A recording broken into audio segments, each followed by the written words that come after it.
Sénégal, bonjour, Ndeketeyo. Le Tchok qui fait un rare final contre le coronavirus est loin, voire très loin d'être gagné. La preuve avec le docteur Aloïse Waly Diouf qui, sans contour ni détour dans la tribune, tient à dire à haute et intelligible voix, la guerre vient juste de commencer. Aïe, Samb. En d'autres termes, nous sommes juste au commencement de la guerre contre le coronavirus qui pourtant installe la psychose depuis plus d'1 mois au Sénégal au regard de la sortie courbaïfale du docteur Aloïse Diouf dans la tribune. Libération de préciser qu'en réalité des réalités, monsieur le directeur de cabinet du ministre de la Santé veut tout simplement et tout bonnement dire qu'on est loin, voire très loin du bout du tunnel avec l'équation à plusieurs inconnus appelée transmission communautaire de la Covid-19. Raison pour laquelle le docteur Aloïse Waly Diouf refuse catégoriquement de faire appel à Mam Mendis avant de dire à haute et intelligible voix que la guerre, comprenez la vraie guerre contre le coronavirus vient de commencer à peine et c'est sans peine ou avec beaucoup de veine que Direct News titre Covid-19 au Sénégal, peur totale voire globale sur la communauté. Badou, en tout cas, ça ne sent pas bon. Alors là, pas du tout bon, du tout bon d'après Direct News qui révèle l'équation autour des 15 cas communautaires depuis l'apparition du coronavirus. Que retenir d'autre d'après Direct News sinon ce qui semble cousu de fil blanc, à savoir le dispositif sanitaire faisant face à un nouveau problème plus difficile que l'ancien problème. Une problématique qui devrait susciter l'interrogation à lire dans Direct News, à savoir, n'allons-nous pas, alors là vraiment pas, vers un confinement général et généralisé? En tout cas, notre modèle de société semble être un terrain idéal à la propagation du virus, explique Direct News au journal de souligner un fait, à savoir, la maîtrise de la circulation du virus entraîne une plus grande fermeté dans les déplacements interurbains. En attendant, retenons d'après Daoul Cho, biétiste de Direct News, qu'il s'agit aujourd'hui, d'éviter la situation à risque, surtout que le quotidien au chapitre de la transmission communautaire au coronavirus titre la peur de X, et X veut tout simplement et tout bonnement dire inconnu. Et ce qu'il faut connaître aujourd'hui, d'après le quotidien porte sur un fait, à savoir c'est Keur Massar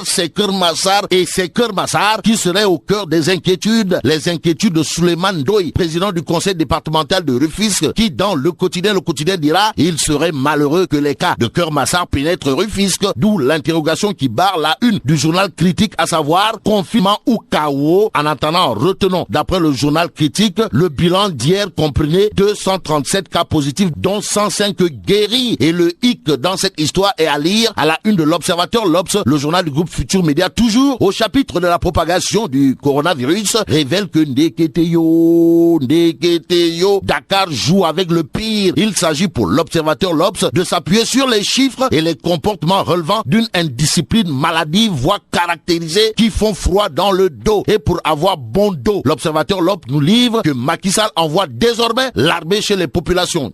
Les populations qui auront vraiment de quoi être disciplinées et par la force de les bam. En lisant la tribune, le journal en effet nous informe que pour limiter la propagation du coronavirus, Ali Ngouille Ndiaye en personne annule les autorisations de circuler. Une information véhiculée par 24 heures qui titre Ali le guerrier, comprenez, Ali Ngouille Ndiaye prend cette distance. En attendant, passons au Soleil quotidien qui révèle le guest édito signé Hadj Macky Sall, comprenez, Goro Adja Marème Faye Sall, et intitulé l'Afrique et le monde face au Covid-19, point de vue d'un Africain. Aux Africains et aux Africains, Sénégalaises et Sénégalais, Vox Populi d'informer traitement du Covid-19, le Sénégal dispose de 700 doses de chloroquine et en attendant 3000 doses supplémentaires. Que retenir d'autre dans Vox Populi sinon les propos du professeur Yérim Mbagnick Diop, directeur de la pharmacie et du médicament, qui dira on a eu quelques soucis qui ont été résolus. L'autre souci qu'il conviendrait de résoudre relève de la sortie au vitriol de Dr Marie-Khémesse Ngom Ndiaye, directeur général de la santé dans Vox Populi.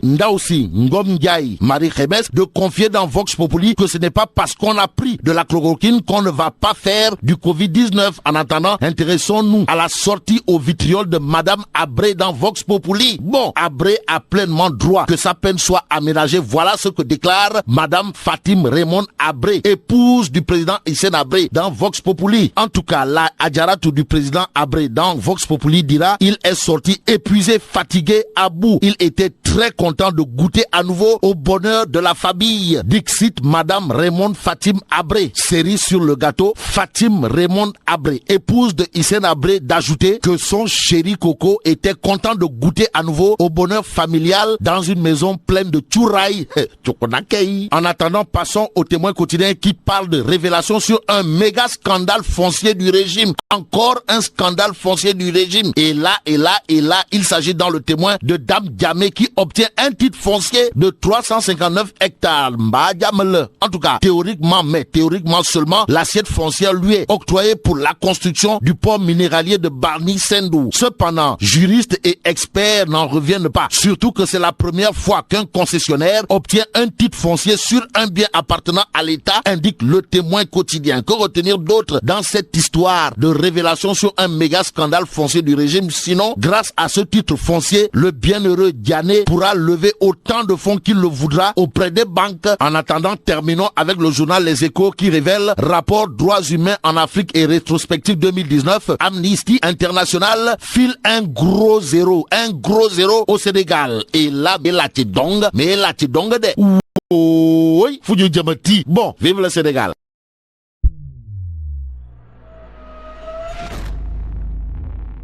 Mesdames et messieurs, bonjour. 14 cas de Covid-19 issus de la transmission communautaire ont été dénombrés au Sénégal depuis la déclaration de la maladie dans le pays. Et selon Sud Quotidien, c'est une situation qui préoccupe les acteurs de la riposte sanitaire, à l'instar du comité de gestion de l'épidémie piloté par la directrice générale de la santé publique, le docteur Marie-Khemesse Ngom Ndiaye, qui appelle à l'adhésion de la population dans le respect des règles édictées par le gouvernement pour lutter contre le coronavirus et par la même occasion stopper la transmission communautaire. Et il faut aussi signaler avec nos confrères de Sud Quotidien que suite aux récurrents cas positifs de Covid-19 issus de la transmission communautaire notés ces derniers jours, le ministre de l'Intérieur et de la Sécurité publique, Aly Ngouille Ndiaye, a décidé de restreindre la distribution des autorisations de circulation entre les régions. Et dans le journal 24 heures, nos confrères nous expliquent donc que le ministre de l'Intérieur a sorti un arrêté pour suspendre provisoirement la délivrance des autorisations de circuler sur l'étendue du territoire,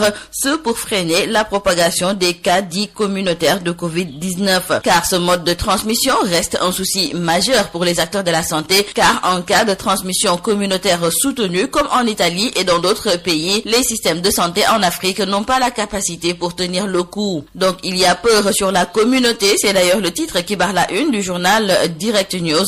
Nos confrères nous parlent de ces 15 cas communautaires depuis l'apparition du coronavirus ici au Sénégal, un chiffre qui est assez parlant et inquiétant, et cet état de fait conduit nos confrères de Direct News à tirer la sonnette d'alarme. Dans le quotidien Le Soleil, c'est le chef de l'État Macky Sall qui, en guest éditorialiste, se prononce sur le coronavirus. Le chef de l'État sénégalais est revenu entre autres sur les différents plans adoptés pour endiguer la propagation du virus, mais il avoue que le niveau d'impréparation dû à la survenance brutale de la pandémie et son évolution rapide et à l'ampleur des besoins montre clairement les limites des mesures nationales. S'y ajoutent les difficultés inhérentes à l'importation des équipements et des produits médicaux et pharmaceutiques nécessaires à la lutte contre le Covid-19 dans un contexte de forte demande et de perturbation du trafic aérien. Macky Sall de lister les pistes de solutions pour gagner le combat contre le Covid-19. Toujours dans le quotidien Le Soleil qui accueille aujourd'hui dans leur colonne le président de la République du Sénégal. Ce dernier revient sur les leçons à tirer de cette crise majeure où l'infiniment petit fait trembler le monde entier. Signalons avec nos confrères de Rewmi Quotidien qu'en termes de taux de guérison, c'est sans doute le Sénégal qui affiche le meilleur taux parmi les pays les plus touchés